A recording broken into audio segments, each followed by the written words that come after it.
tugas untuk melakukan eksekusi. Karena hakim tidak diberi kewenangan eksekutif. Hakim tidak diberi kewenangan eksekutif. Yang diberi kewenangan eksekutif adalah ketua pengadilan.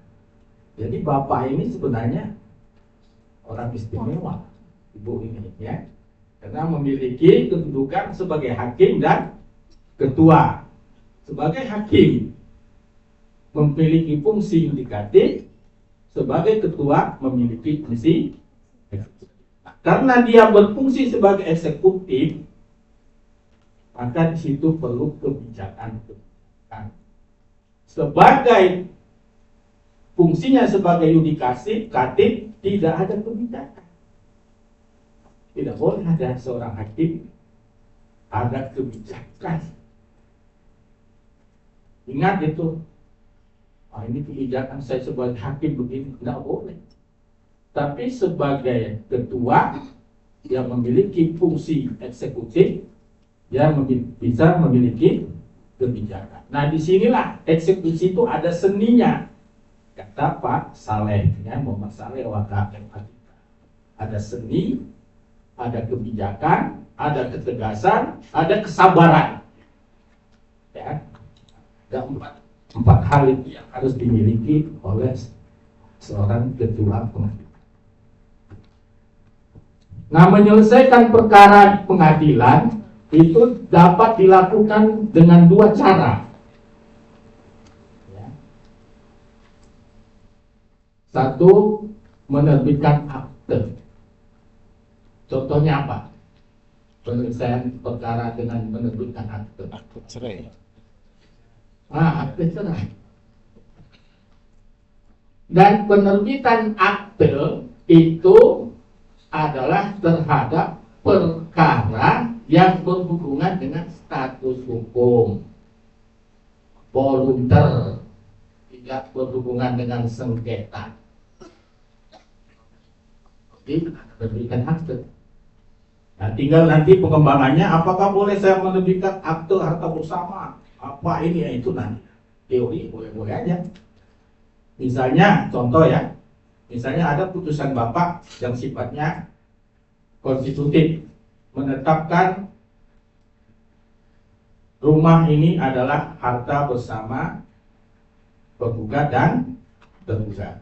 Secara teori bisa dikeluarkan akte yang menjelaskan bahwa harta itu adalah harta bersama penggugat dan tergugat secara teori. Tapi sekarang belum ada yang bikin.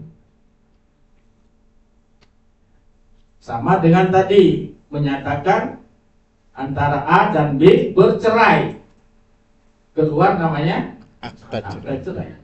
Ini teori ya. Kemudian yang kedua namanya eksekusi, menyelesaikan perkara dengan eksekusi. Nah, ini yang kita akan bicarakan, yaitu mengenai eksekusi. Eksekusi tadi malam juga sudah disampaikan adalah mahkota ketua pengadilan atau mahkota. Jadi Bapak dan Ibu, kewibawaan seorang hakim itu di putusannya, sedangkan kewibawaan seorang ketua ada pada pelaksanaan putusan. Kayaknya saya sebut tadi malam, ilmu eksekusi ini ilmu wajib para ketua. Belum bisa diangkat ketua sebenarnya kalau belum lulus eksekusi. Ya. Nah, ini nanti kalau nggak lulus nih bahaya ini.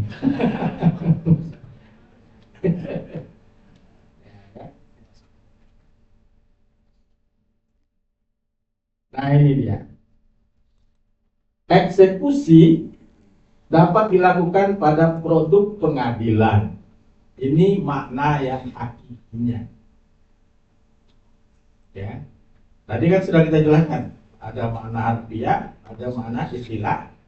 Untuk produk pengadilan ini sudah pas ya, fungsinya, pengertiannya sudah pas. Tapi eksekusi di dalam literatur tidak hanya untuk produk pengadilan, tapi juga yang bukan produk pengadilan juga bisa dieksekusi. Nah, yang kedua ini maknanya sudah diperluas. Pengertian eksekusi tadi sudah diperluas. Makna sempitnya eksekusi itu adalah putusan pengadilan. Makanya judul pelatihan ini kan eksekusi putusan perdata. Tapi makna luasnya eksekusi itu juga menyangkut yang bukan produk pengadilan. Apa saja yang bukan produk pengadilan itu? Nah, ini banyak ya. Ada terus akte, hipotek, pengakuan hutang dan sebagainya.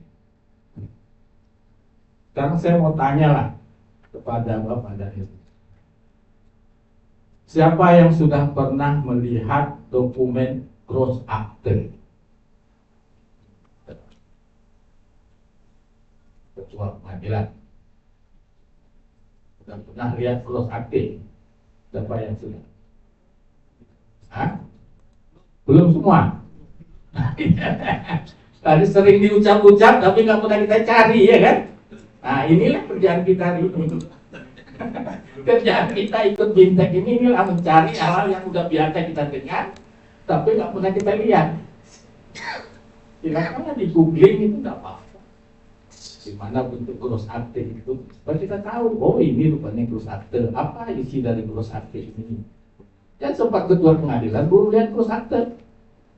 Sudah kelas 1A lagi ketuanya. Ya, sudah lewat kelas 2, kelas 1 sudah lewat ya.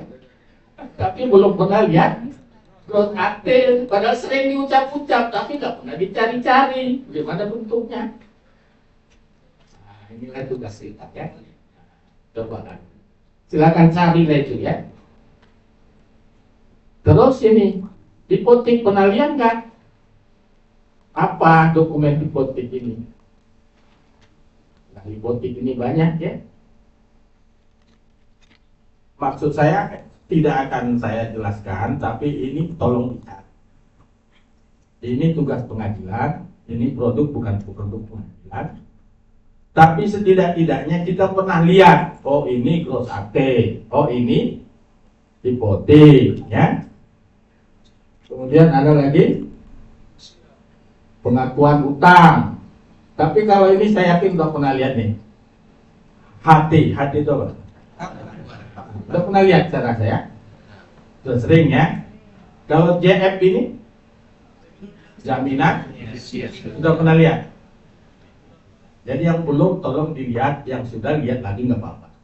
Ya.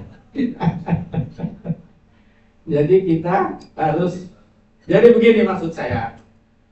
Semua istilah yang kita pernah dengar jangan sampai hanya didengar, tapi juga harus sampai dilihat. Kalau perlu, apalagi diraba. Kan ada istilah untuk menentukan artinya uang itu kan gitu ya. Ya, di terawang ya. Itu untuk supaya kita dalam ilmunya. Apa PR kita tadi yang saya sampaikan?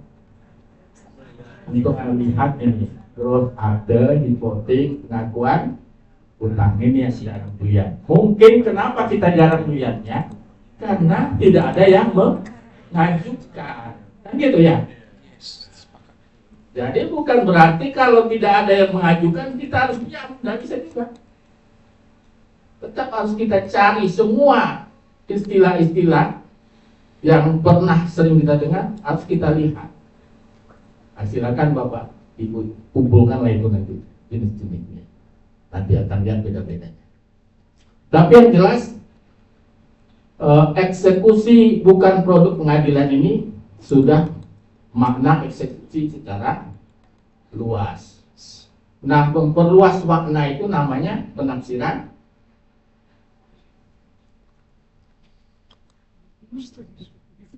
memperluas pengertian itu, menafsirkan, memperluas apa namanya istilahnya? Bukan penafsiran. Prestasi apa? ekstensif ya. Sudah seringnya kalau kita menafsirkan suatu meluas namanya ekstensif, kalau mengecil mempersempit namanya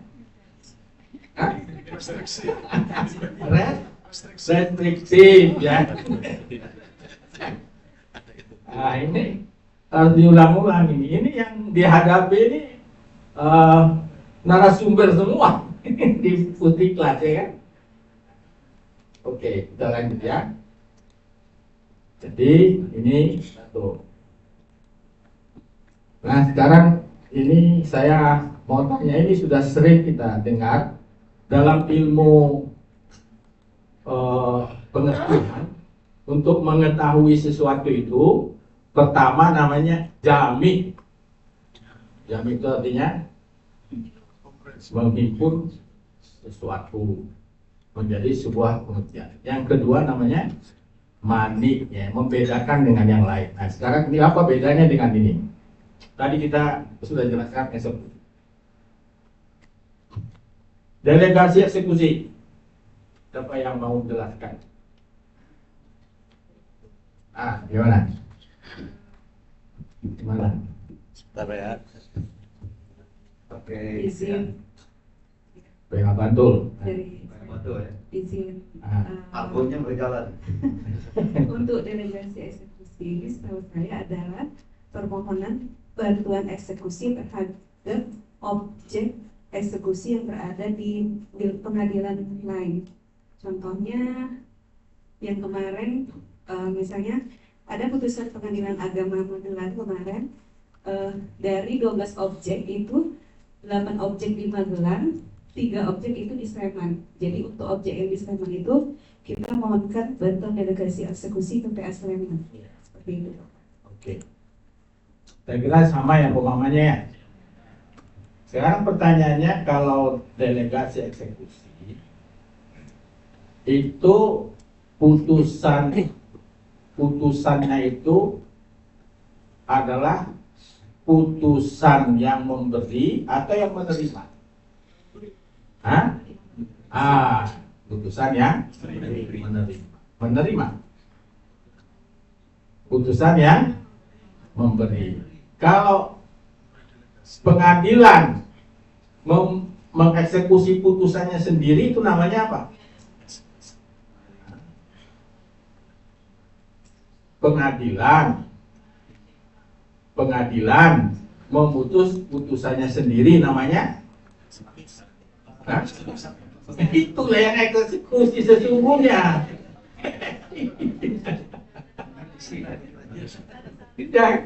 Itulah yang eksekusi sesungguhnya. Dia melaksanakan putusannya sendiri. Kita mau bedakan dengan ini sekarang, ya kan?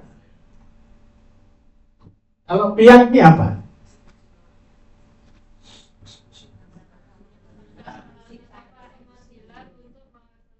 Mana.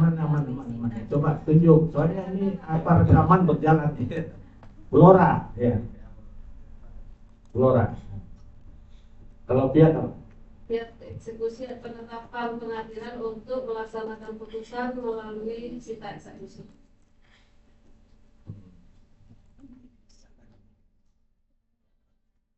Apa lagi yang silakan Pak dari Banyumas. Mas. Banyumas.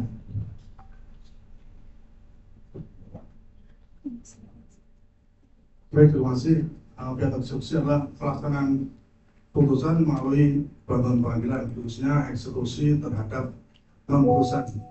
Bisa eksekusi tanggungan, jaminan fidusiar. Jadi bukan eksekusi putusan. Ya. Eksekusi bukan putusan. Bukan putusan. Ya. Jadi itu dulu, kita mau cari dulu supaya nanti kalau baca buku-buku itu langsung nyambar dia. Ya. Jadi kalau piat itu bukan putusan. Ya.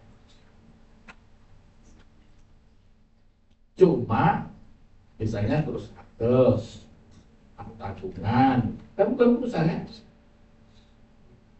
Jadi ini pihak ini dulu kita pernah pengadilan kita ini pernah dong pengadilan agama punya pihak ke pengadilan negeri. Jadi ini jelas kita dulu nggak dianggap wasi, tidak real court. Oke. Terus kalau parade ini apa? Ini ya, silakan Cilacap. Nah, Cilacap, Pak. Parade eksekusi ini pelaksanaan eksekusi langsung tidak melibatkan pengadilan. Misalnya untuk pelaksanaan hak tanggungan oleh kreditur secara langsung. Itu biasanya yang tidak ada irah-irah demi keadilan, misalnya begitu. Makasih, Pak. jadi parade itu yang mengeksekusi bukan pengadilan. Itu aja dulu tangkap. Ya kan? Jadi berarti eksekusi ini bukan hanya tugas pengadilan. Oke. Kalau eksekusi di bawah tangan, apa yang bisa? Nah, silakan.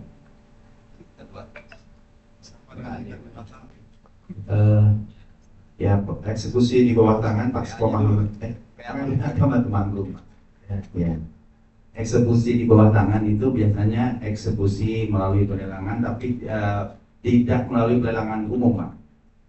Langsung pihak. Apa bedanya dengan parade? Kalau parade melalui pelelangan umum biasanya, Pak.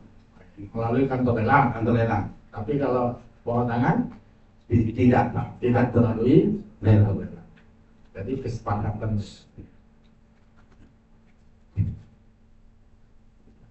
Nah, kemudian ini ada lagi istilah-istilah ini. Eksekusi pemulihan. Maksudnya apa ini? Ya, nah silakan Pak Antoni. PA Purwodadi. Ini kalau sebenarnya ini PA Purwodadi, kalau nggak salah Pak ya, eksekusi pemulihan itu adalah eksekusi real seperti yang kita laksanakan itu. Jadi pihak pemohon itu meminta untuk dikembalikan haknya melalui pengadilan yang dikuasai oleh termohon eksekusi. Memulihkan haknya lagi itu melalui eksekusi real.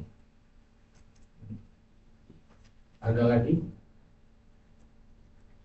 Eksekusi pemulihan. Ya, silakan Pak. Kita dari Banyumas lagi. Terima kasih. Dalam hal sebuah perkara yang telah berkekuatan hukum tetap sebagai eksekusi, kemudian ada upaya hukum PK dan ternyata PK itu membatalkan keputusan yang telah dieksekusi tersebut, maka kemudian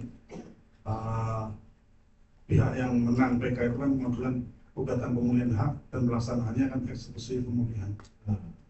Bagaimana kalau kita buat pengertiannya begini aja?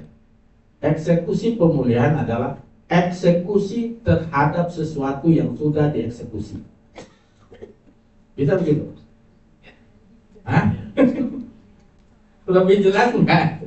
Contohnya yang tadi itu sudah dieksekusi, ya, terjadi hukum baru bahwa yang dieksekusi ini, ya, keliru, ya, keliru dalam pengertian bukan keliru mengeksekusinya, tapi dia sudah benar waktu itu. Pada saat berikutnya ada putusan lagi yang berbeda dengan yang sudah barang dieksekusi. Jadi eksekusi pemulihan itu kita sederhanakan saja bahasanya adalah eksekusi terhadap sesuatu yang sudah dieksekusi. Ya. Saya. Hah? Hah? Tunggu dulu, nanti ada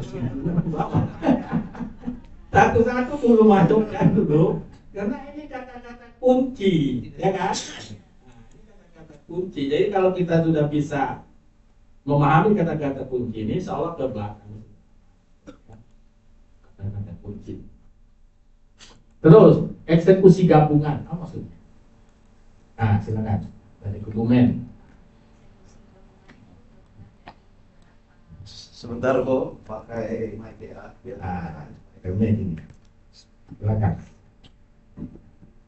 Eksekusi gabungan.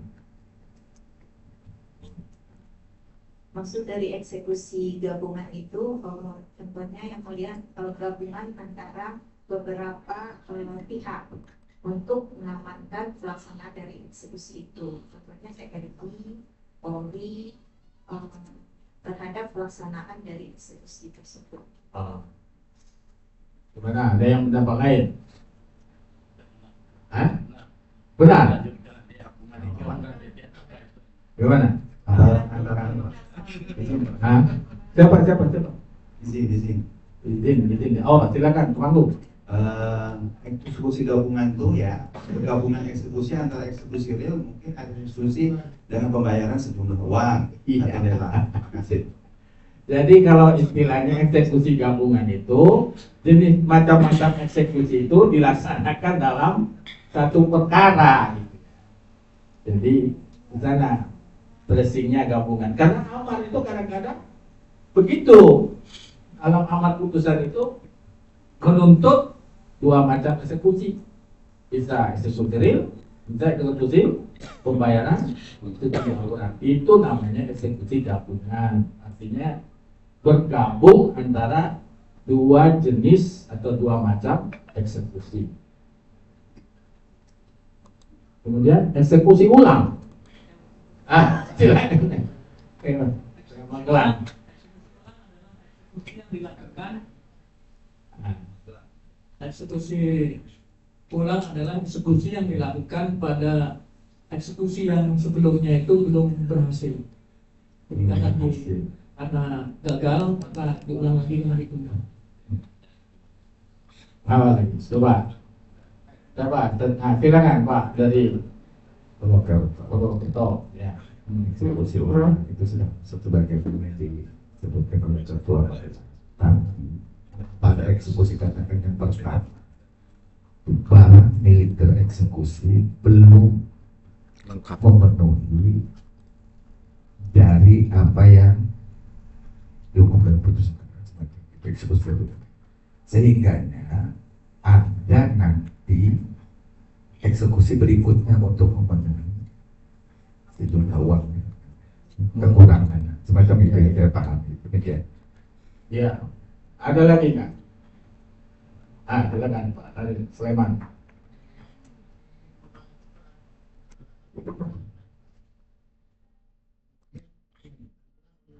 Permohonan untuk dilakukan eksekusi ulang terhadap perkara putusan yang sama. Eksekusi ulang itu adalah eksekusi yang terjadi karena pelaksanaan eksekusi yang keliru. Jadi kalau keliru, nggak usah gugatan baru, ulangi saja. Nanti baca buku Pak Yasana. Eksekusi ulang.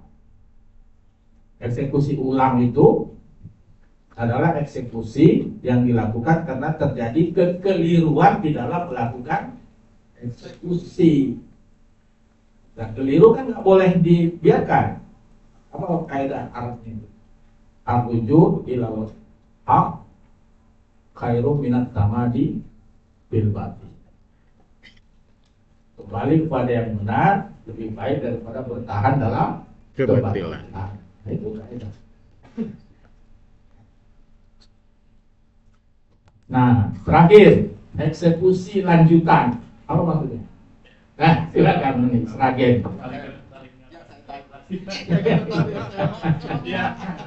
Ya, eksekusi lanjutan ini tentu melanjutkan tahapan eksekusi untuk misalnya untuk menjual harta milik tergugat untuk dilelang. Nah, itu eksekusi lanjutan. Tahap selanjutnya. Ada lagi? Ya, Pak Banyumas. Nah, silakan. Ini kita mau, ini sebenarnya kita udah tahu semua, cuma kita mau menyepakati aja, mencari kesepakatan. Silakan. Baik, dalam hal pelaksanaan eksekusi itu mendapatkan perlawanan Pak, sehingga tidak memungkinkan dieksekusi, maka eksekusi nanti ditunda. Nah nanti untuk selanjutnya eksekusi akan dilanjutkan kembali. Itu. Gimana? Sepakat begitu?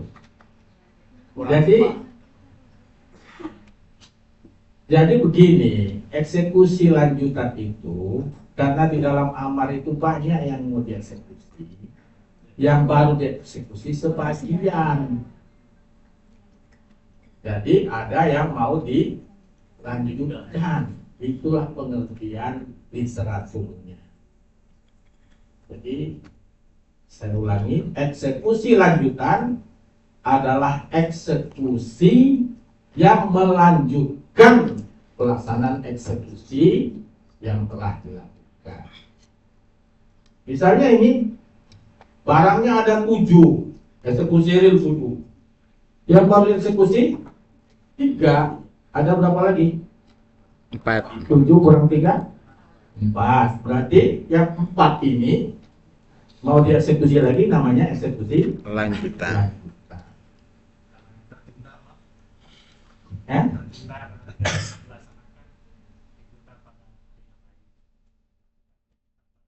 itu salah satu sebabnya.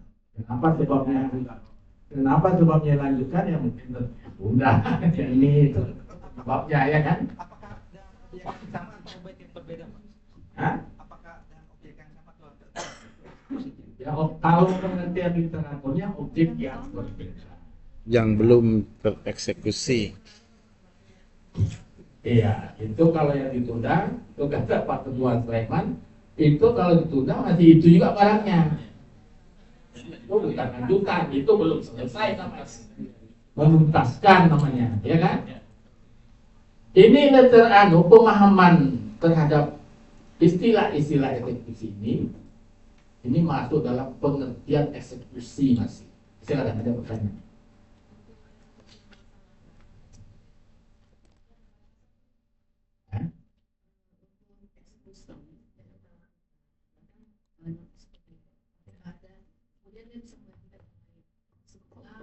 Eksekusinya real, berhasil real, kemudian dikembalikan, dia tidak berhasil, kemudian dia ajukan lagi pembayaran sejumlah uang. Kok bisa? Atau karena ternyata rumah itu, misalnya Pak, objeknya itu tidak bisa dibagi karena para pihak tidak sepakat tentang lokasi tempat. Misalnya yang satu minta di depan, dua-duanya minta di depan. Terus yang tidak ada mau belakang kan tidak ada kesepakatan Pak dalam diskusi ini. Sehingga kan kemudian kan tidak bisa dilakukan. Dirubahlah menjadi eksekusi pembayaran sejumlah. Ada nggak dalam amarnya? Yang apa? Ada nggak dalam amarnya? Kalau ada dalam amarnya, jika tidak bisa dibagi secara natural, dibagi melalui bank. Kalau ada itu ya bisa. Tapi kalau nggak ada nggak bisa. Satu lagi, kalau saat itu eksekusi ternyata tidak bisa dieksekusi karena anak tidak berlokasi di sana. Kemudian dia mencari kembali, kemudian ditemukan alamat, kemudian meminta lagi. Ternyata anak juga tidak ditemukan di sana. Nah itu batasan, ada nggak batasan? Berapa kali dia meminta tentang objek tersebut? Ada nggak batasannya? Berapa kali permohonan eksekusi itu boleh diajukan? Ada nggak batasan? 2 kali, Pak. Ada. Ada 2 kali. Apa dasarnya? Hah? Terima apa tema? Tema. Sudah. Dijawab oleh temannya sendiri. Ada. Ini jangan melebar. Karena kalau nanti melebar, yang belakang slide-nya ini nggak dapat nanti. Yang ini dulu. Ini sudah jelas. Istilah-istilah ini udah jelas. Sudah duduk dulu dalam apa kita, dalam pemahaman kita. Sudah ini. Nanti saya lanjut ini. Lanjut ya.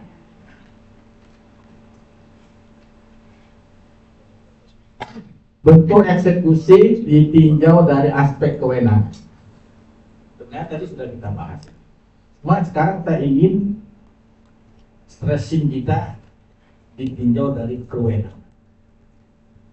Apa bedanya eksekusi, fiat eksekusi, parade eksekusi, delegasi eksekusi, dan eksekusi di bawah tangan dilihat dari aspek kewenangan. Tadi sudah eksekusi, putusannya sendiri, tahu kan? Nah, kalau pihak bukan putusan, saya mengulangi lagi, bukan putusan, dan yang mengeksekusi berarti bukan pengadilan, ya, itu pihak. Satu, kalau eksekusi yang mengeksekusi pengadilan dan yang dieksekusi putusannya sendiri. Oke? Kemudian yang kedua, pihak eksekusi yang mengeksekusi pihak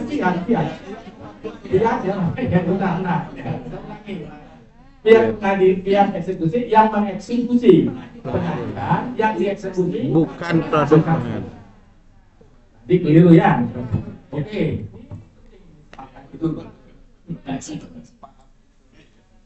Nah, kalau para eksekusi yang mengeksekusi yang dieksekusi Bukan. bukan. Jelas ya? Kalau delegasi eksekusi yang mengeksekusi Pengadilan. yang dieksekusi Putusan pengadilan lain. putusan pengadilan lain. Oke? Jelas ya? Kalau eksekusi di bawah tangan, yang mengeksekusi Bukan pengadilan. bukan pengadilan, yang dieksekusi Putusan pengadilan. Apa bedanya dengan parating?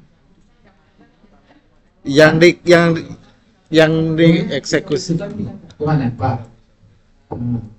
Yang bukan itu, yang putusan itu akta di apa? di bawah tangan. Eksekusi di bawah tangan yang putusan contohnya apa? Sukarela dibagi sendiri.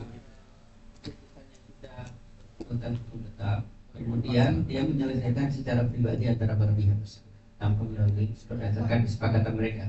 Itu namanya apa? Sukarela. Putusan di bawah tangan. Putusannya apa namanya? Itu putusan apa akta? Putusan. Putusan pengadilan.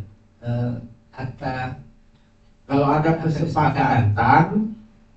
ada kesepakatan yang dilakukan di pengadilan, itu putusan apa akta? Akta. Tading.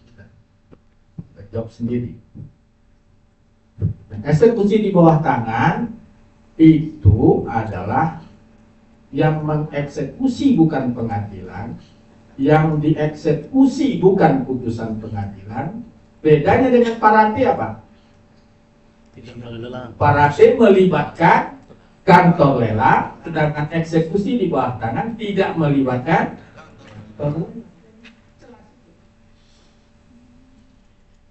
Jelas kan? Nah, ini penting. Nah, kalau ini sudah, saya anggap pengertian eksekusi sudah dipahami. Kalau belum masih campur-campur, berarti belum dipahami, ya. Karena ini judulnya kan pengertian eksekusi, jadi harus ngerti lah. Kalau udah ngerti, udah selesai. Ya. Oke, lanjut kita ya dulu ya. Nah, ini rumusannya tadi. Kita buka dulu yang pertama. Secara istilah, eksekusi adalah menjalankan putusan yang telah PHT. Ini syarat satu. Syarat satu, PHT. PHT itu apa? Berkekuatan hukum tetap. Bagaimana caranya supaya putusan itu disebut berkekuatan? Tidak ada upaya lagi, tidak ada upaya hukum lagi. Terus upaya hukum tapi sudah dilaksanakan habis. Iya. Ada rumusannya sudah ini. Sampai kasasi. Ini asas eksekusi ini putusan BHT Ini dia. Kita loncat-loncat kalau. Putusan dikategorikan BHT. Satu, upaya hukum tidak digunakan oleh para pihak sampai waktu.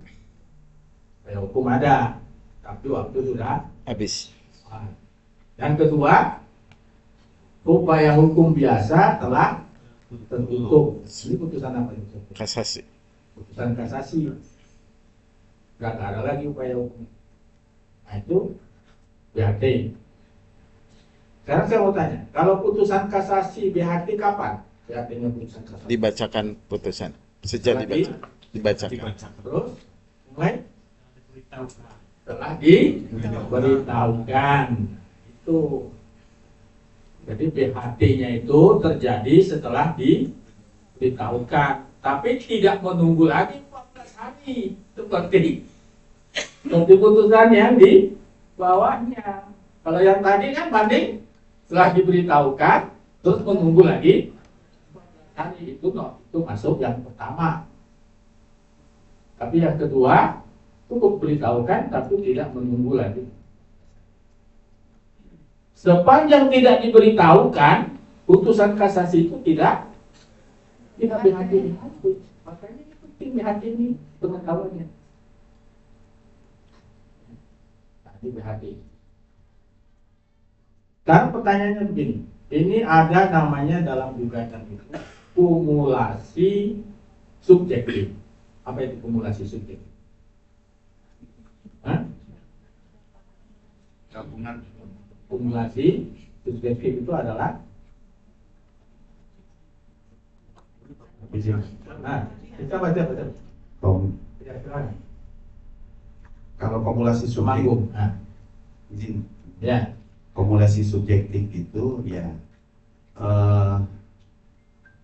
subjek hukumnya itu banyak, baik penggugat maupun tergugat. Ya, subjeknya itu banyak, tidak tunggal penggugat dan tergugat.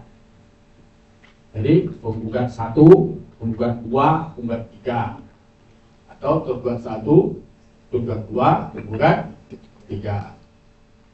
Atau turut tergugat 1, turut tergugat 2, turut tergugat 3. Ada turut menggugat?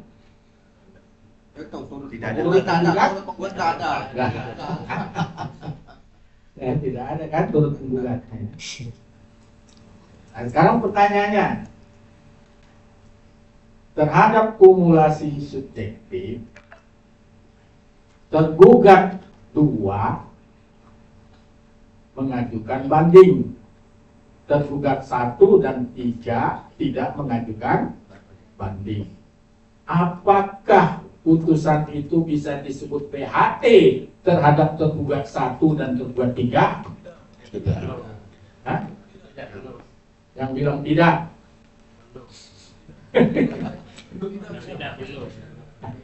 Tidak ada istilah belum sama cuma 2 aja istilah tidak sama iya aja. Jadi saya ulangi. Tergugat ada 3, tergugat 1, 2, dan 3. Tergugat 2 banding. Tergugat 1 dan 3 tidak banding. Apakah bisa putusan BHT terhadap tergugat 1 dengan tergugat 3 banding? Yang bilang tidak. Ini bilang iya berarti. Kalau dia makan kerupuk tuh ala motori tuh.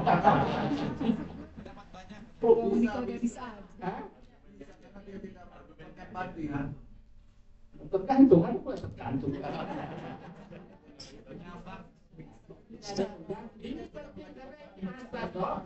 Menunjukkan BHT ini jangan sempat nanti.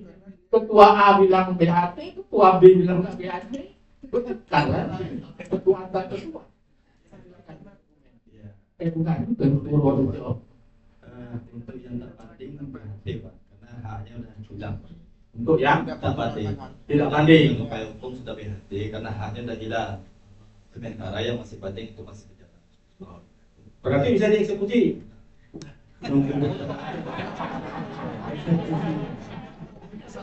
eksekusinya karena satu perkara itu selesai dulu Pak. Kalau pihak ini hilang Pak, hak upaya hukum ini hilang. Jadi namanya al-ikhtilaful ulama. Ikhtilaful ulama. Kalau ulama yang berikhtilaf itu rahmat. Yang susah ini ikhtilaful juhala.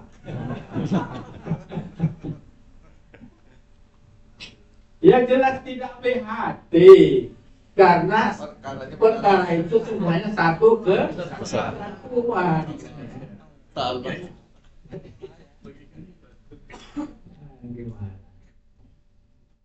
Yang jelas tidak PHT terhadap yang tidak banding pun tidak. Pada perkaranya itu juga kok satu. Itulah kumulasi. At-tabi, tabi'un kaidahnya. Ada kaidahnya kan? At-tabi, tabi'un.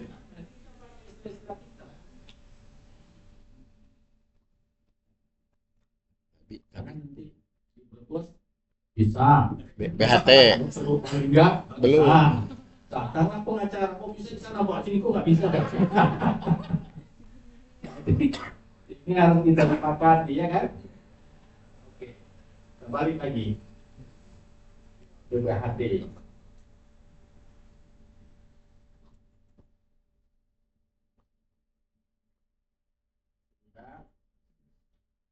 Putusan berkekuatan hukum tetap.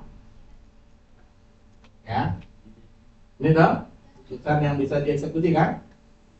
Putusan perdata satu, putusan berkekuatan hukum tetap. Yang kedua, putusan provisi. Apa bedanya? Apa bedanya antara poin 1 dengan poin 2? BHT sudah ada putusan. Kalau provisi itu kan putusan pendahuluan. Kalau provisi itu kan putusan pendahuluan sebelum putusan akhir. Kalau BHT ini kan kalau provisi itu kan putusan pendahuluan. Kalau BHT ini kan putusan akhir setelah 14 hari. BHT-nya. Iya, kalau provisi ini kan putusan pendahuluan sebelum putusan. Contohnya apa yang dimintakannya bahwa masih dilaksanakan hal ini sebelum putusan akhir. Putusan provisi. Yang lain. Apa itu putusan provisi? Nah, silakan dari Selawi. Ya, yang tadi dari bukan Purbalingga ya? Purbalingga. Ini Selawi. Ya. Putusan provisi itu tidak boleh mengenai pokok perkara seperti namanya. Artinya pendahuluan yang bersifat sementara, sehingga dia tidak boleh mengenai materi pokok perkara. Sekarang kita supaya agak lebih terjelas pemahaman kita, siapa yang bisa kasih contoh putusan provisi? Nah, silakan dijelaskan. Karena dari contoh baru kelihatan itu definisinya. Selama proses perkara berjalan, katakanlah perceraian kita Pak, ada putusan provisi supaya para pihak yang masih serumah itu berpisah rumah misalnya, itu kan bisa seperti itu. Itu contohnya. Ya itu apa namanya? Provisi Pak. Provisi. Karena perkara pokoknya dia minta perceraian. Berarti provisi bukan perkara pokok. Bukan. Bagian pokok. Saya bukan perkara pokok, tapi bagian dari pokok itu. Purwakarta kalau memungkinkan, Purwakarta. Jadi langsung contoh. Ini pengalaman. Saya beberapa kali pengacara karena kita memiliki buku nikah. Dia meminta dalam tuntutan profesinya agar KUA mengeluarkan bentuk pernikahan. Nah, itu contoh provisi karena dia tidak memegang tidak memegang buku nikah, tapi dia tidak mau meminta ke KUA, mintanya ke kita. Memang pada akhirnya dia cabut sendiri juga. Saya bilang datang aja ke sana, dicabut. Itu contohnya semacam itu. Betul. belum putus perkara pokoknya dan perkara profesinya nggak karena dia dicabut. Berarti belum pokok putus. Belum. Bukan putusan dong. Cuma contohnya semacam itu tadi. Contohnya semacam itu tadi. Andai kan dia memaksakan, tidak menarik, artinya kita harus melakukan putusan profesi itu. Apakah diterima atau tidak? Semacam itu contohnya. Ini Terima kasih. dari apa? Dari mungkin. Iya. Bentar, dari mungkin dulu. Ya mungkin. Ya, ketentuan provisi seperti pada undang perceraian lalu diadakan rekonvensi tentang hak asuh anak dan nafkah anak. Jika nafkah anak tidak dibayar seketika, maka akan terjadi masalah pada perkembangan anak. Maka penggugat rekonvensi menuntut supaya dibayar dulu nafkah anak itu dan tetap juga perceraian dilanjutkan. Barangkali contohnya. Ya. Jadi putusan provisi itu putusan apa kalau gitu? Putusan selah diputus selah oleh hakim. Putusan selah dan meminta kepada tergugat jika itu pertama dulu, putusan provisi adalah putusan selah. Oke, itu dulu. Sudah. Putusan selah kan tidak semua disebut putusan provisi. Betul? Tidak semua putusan selah adalah putusan provisi karena banyak lagi putusan selah yang lain. Ya, bagian. Terus apalagi kriteria putusan provisi sehingga dia beda dengan putusan selah yang lain. Tindakan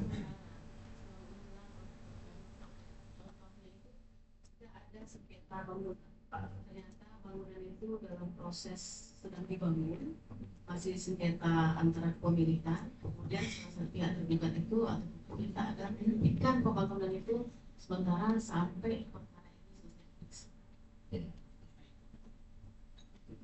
Bisa. Ada lagi? Silakan Pak. Jadi untuk diri. Ini supaya memantapkan supaya jangan antar kita ini terjadi khilaf ya, pemahaman. Ya, terima kasih. Putusan provisi adalah putusan yang menjawab tuntutan provisional provisi yang diajukan oleh salah satu pihak yang dijatuhkan sebelum putusan akhir.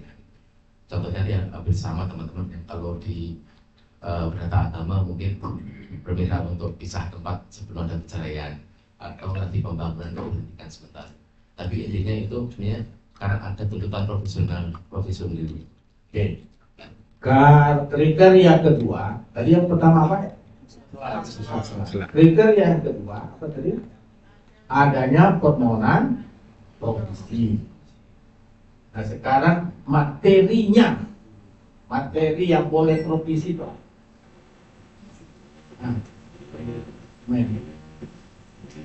Apa materi? Putusan itu mendesak untuk dilakukan. Itu nanti apa hubungannya dengan serta merta? Silakan dari Kudus. Materi dari putusan profesi adalah sesuatu untuk menjamin terlaksananya putusan akhir. Misalkan gugatan harta bersama, jadi tuntutan profesinya agar jangan dialihkan. Nanti ketika putusan akhir, barangnya itu eksortabil. Jadi materi dari gugatan provisi masih ada berkaitan dengan pokok perkara. Gugatan pokok. Nah, sekarang pertanyaan berikutnya, kaitannya itu bagaimana?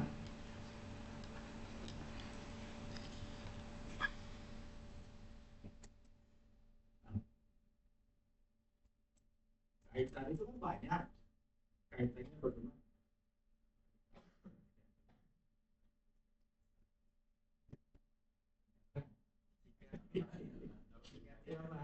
Itu dari perubahan.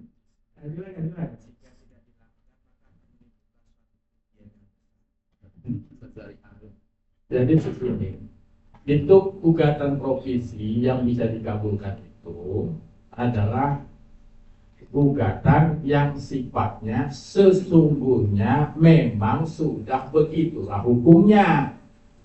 Misalnya kewajiban nafkah, biarpun dia cerai apa enggak cerai, sepanjang belum cerai dia wajib nafkah kan? Nah itulah yang seperti itu yang provisi itu. Enggak semua bebas-bebas provisi. Jadi sesuatu yang sesungguhnya sudah menjadi hukum tetap ya sebenarnya. Ya kan? Beri nafkah anak, tetap nggak? Tetap. Hukum tetap sebenarnya. Jadi putusan provisi itu atau materinya adalah memang dia sudah merupakan hukum tetap, sehingga nggak perlu dihati, memang dia sudah hukumnya seperti itu. Makanya dia nggak perlu dihati karena dia sudah tetap kian. Ya kan? Nah, kalau enggak nanti Bapak kabulkan sembarangan, bahaya itu. Jadi gugatan provisi itu sesungguhnya adalah yang berhubungan dengan hukum yang sudah tetap. Memberi nafkah kepada istri, tetap enggak? Tetap. Itu yang diminta selama persidangan ini Pak Hakim. Saya wajib tetap diberi nafkah oleh suami. Selama perceraian ini saya minta Pak Hakim, karena kami masih suami istri, saya harus tetap tinggal di rumah itu. Karena begitu hukumnya kan? Jadi provisi itu memang berhubungan dengan hukum yang sudah tetap. Pembuktiannya?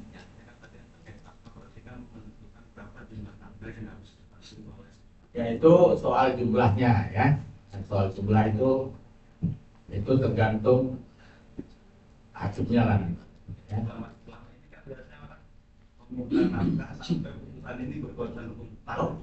Iya sih.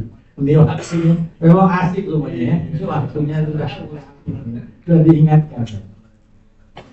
Kita lanjut dulu ya. Pokoknya pegang ini dulu tuh. Hukum gugatan provisi yang bisa dikabulkan adalah gugatan yang memang berkaitan dengan materi hukum yang memang fix atau tetap. Jadi kalau tidak hukumnya tetap, jangan dikabulkan.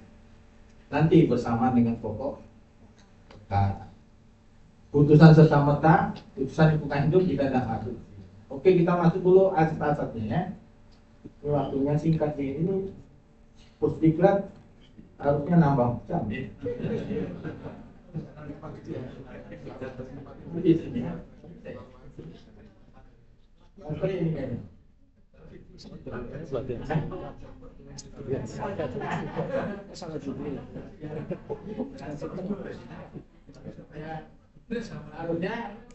Harusnya nggak singkat ya. Ini saya tidak baca lagi, cuma tadi malam sudah ada ini ya.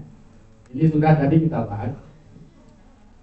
Ini asas. Nah asas ini gunanya apa sih asas ini? Asas ini gunanya, asas merupakan prinsip yang harus ditegakkan pada saat eksekusi. Tempat kembali atau rujukan ketika ada masalah eksekusi. Jadi kalau nggak ada aturannya, kembali ke asas. Ini asasnya 1 BHT sudah ya. 2 putusan tidak dilaksanakan secara amar putusan bersifat kondemnator. 4 non ultradikta, artinya tidak melampaui diktum. Saya pakai aja supaya gampang, saya kasih istilah non ultradikta. Nah ada ultra dikta, ada obiter dikta, ada ultra dikta. Sudah. Kemudian adanya permohonan eksekusi. Kalau nggak ada permohonan jangan eksekusi. Nggak ada permohonan kita boleh sibuk. Saya majukan permohonan. Nah, asas ini. Kalau ikrar kan bukan eksekusi. Kamu bukan eksekusi ikrar kan? Dipimpin dan dilaksanakan oleh ketua pengadilan tingkat pertama atau PD ketua. Dalam hal ketua tidak ada atau berhak. Ini sudah ya. Ini aman nih, saya anggap sama aja ya. Eksekusi real. Nah, ini sumber hukum. Ini cuti di atas biasa. ya. Cuti di luar tanggungan. Kumpulin aja jadi saya masukkan ke sini. Selama di plan ini ada, sumber ini berkembang. Makanya saya tulis terakhir dan lain-lain. Karena nanti silakan masukkan, nanti ada materi yang berikut, ada sumbernya, masukkan itu biar masuk semuanya ya. Itu makanya saya kasih dan lain-lain. Saya bebas. Bapak itu nggak lengkap. Oke ya, itulah materi kita. Mudah-mudahan banyak manfaatnya. Satu lagi yang ingin saya sampaikan. Eksekusi sukarela. Ada eksekusi sukarela? Hah? Ada. Ada? Ada. Apa definisi eksekusi tadi?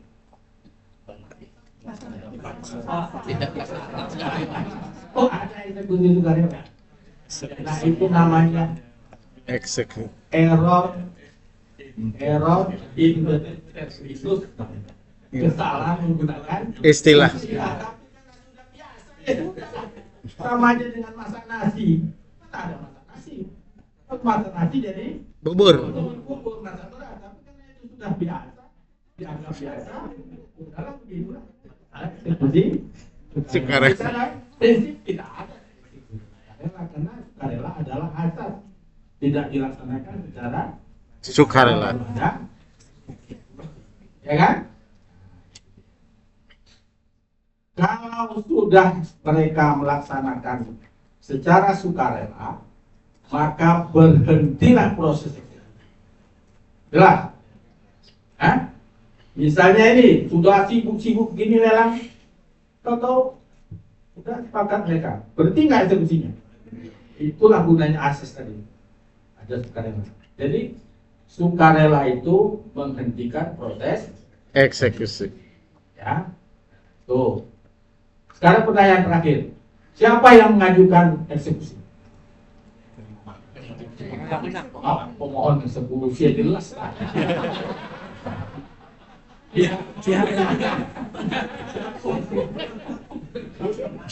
Kan tadi udah ada istilah mana ada itu. Dalam yudikatif itu nggak ada pemohon eksekusi. Itu kan dalam eksekusi. Yang ada itu yang menang. Tergugat turut tergugat. Yang mengajukan eksekusi siapa? Pihak yang dimenangkan. Ya? Siapa yang dimenangkan itu? Bisa nggak diajukan eksekusi oleh tergugat? Kok bisa? Hah? Kok bisa Bapak bikin putusan memenangkan tergugat? Kok gimana caranya? Kalau tidak terbukti apa amalnya?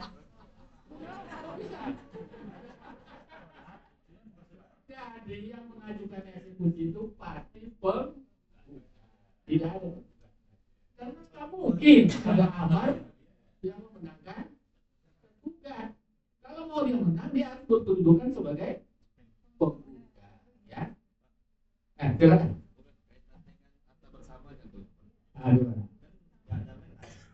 Pembagiannya dijelaskan dan juga punya hak sekian persen tapi tidak ada eksekusi. Nah, ini bukan menang jelas. Jadi kepada si tergugat mau minta eksekusi dan sesuai dengan amal kaitan harta bersama. Jadi artinya apa amalnya? Pembagiannya Menghukum penggugat dikabulkan. Terus amalnya apa amalnya? Menyatakan akta ini adalah akta berdasarkan betul menghukum. Sebesar ya hukum tergugat untuk kalau akta ini masih di tangan tergugat maka hukum menyerahkan. Kalau akta di tangan tergugat dihukum siapa yang dihukum? Tergugat.